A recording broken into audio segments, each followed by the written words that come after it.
Hi everyone, this is Cindy with Creating with the Heart, and I'm back again with a very quick video.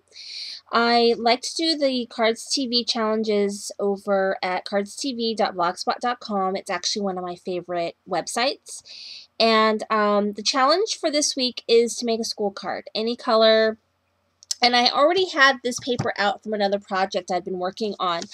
And this paper is a scrap now from a piece of paper that I bought at a scrapbook store like 3 years ago, and I had it in my stash, and it's so pretty that I never used it because it's this pretty argyle, and it's got all of this glitter on it, and it's just gorgeous. I love it. It might be die cuts with a view.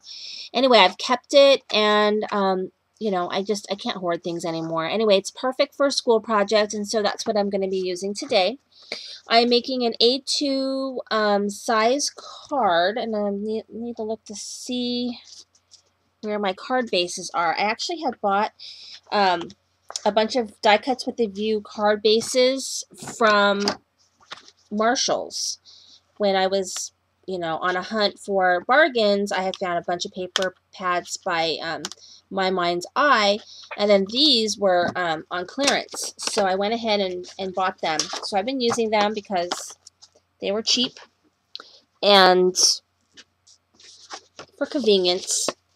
So anyways, my card base is 5.5 by 4 1/4. I have my black, which is 5.5 by 4 1/4. My red, which is 1/8 of an inch smaller than the black. And then this one, which is a little bit smaller than the red, it measures 5 1/4 by 4. So I'm going to go ahead and adhere these pieces to my together. I'm actually not going to put it on my card base just yet because I'm going to use some twine. So I'm going to go ahead and get this part situated.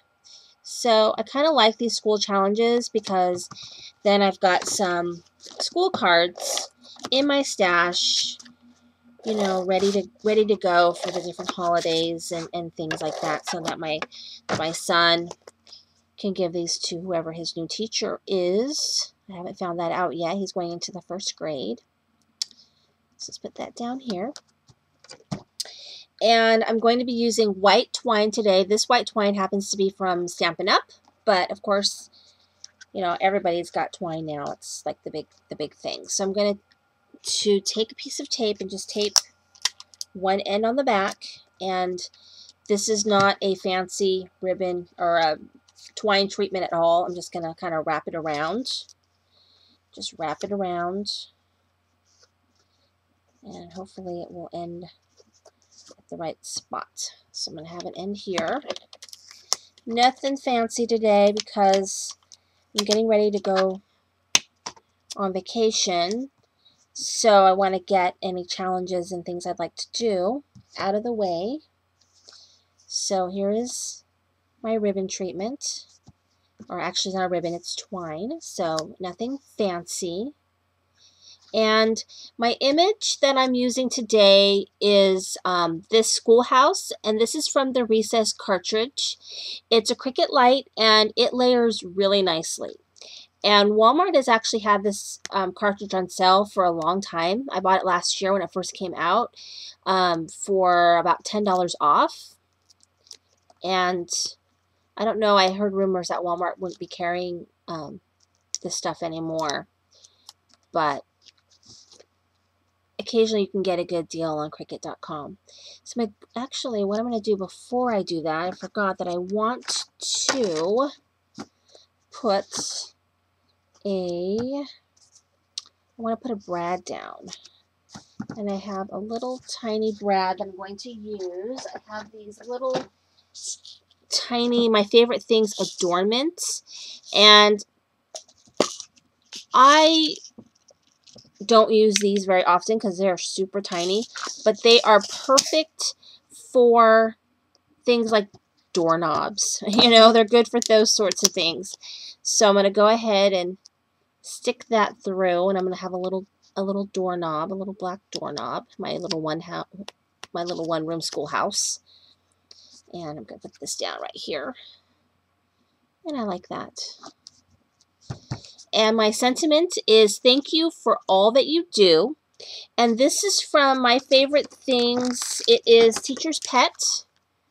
And even if you don't use this main image, it has a lot of sentiments. So they're really great, and there's a lot of sentiments. So you might want to look into that if they still have that on sale, because they have some different types of sentiments, which I like. So I stamped it in black on a piece of white scrap, and then I used a punch from Stampin' Up! To punch it out. That's actually my favorite way of doing sentiments. I actually like punching them out. So this is my card. I feel like it needs a little bit of something, so I'm going to adhere it to my card base, and I usually like to do a few things with my Cricut cuts. So I did do some doodling, a little bit of hash marks here and there. And so you can see that I've done a little bit of that. That kind of helps. And then I actually am going to do a little bit of stickling with my yellow stickles. And I think I'm going to do the bell. I'm going to do the bell. And I'm going to do the windows. Just for a little added something to the card, because it's not a super exciting card. But, you know, Tyler might have a man for a teacher, and he might not appreciate a homemade card. So, here we go. Here we go. And I think that's all I'm going to do with the stickles. Just a little bit. Just a little bit. So, here is my my finished card. I think it came out really, really cute. My schoolhouse is cut at 4 inches, which I think is a nice size because it's not a really wide house. I did a little bit of doodling with my white gel pen and some stickles, and I think it's very cute. I think the paper really actually helps make this card. So thank you very much for watching today, and hopefully you'll be inspired to start making some school projects. This is Cindy with Creating with the Heart. Thank you.